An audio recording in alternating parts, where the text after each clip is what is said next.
आफत में जान मोर पड़ल बा नजर देवरा के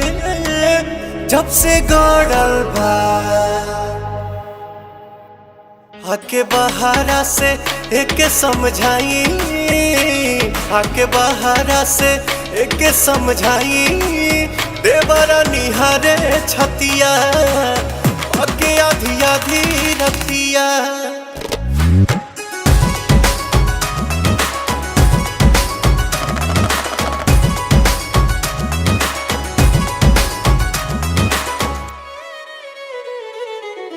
हमारे पभइल बा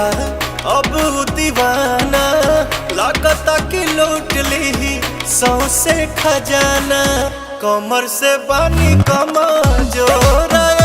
राजा लागता कि छान दी गोड़ राजा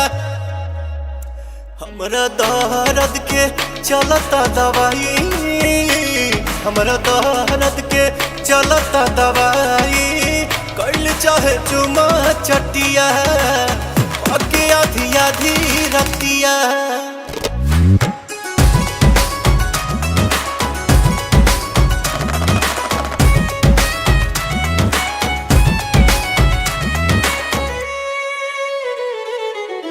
जेने तेने झुके करे अपने ही मन के कहानी की हई हम तो पियवा पवन के मन लेना बहुत गौतम राजा करेला घाट हर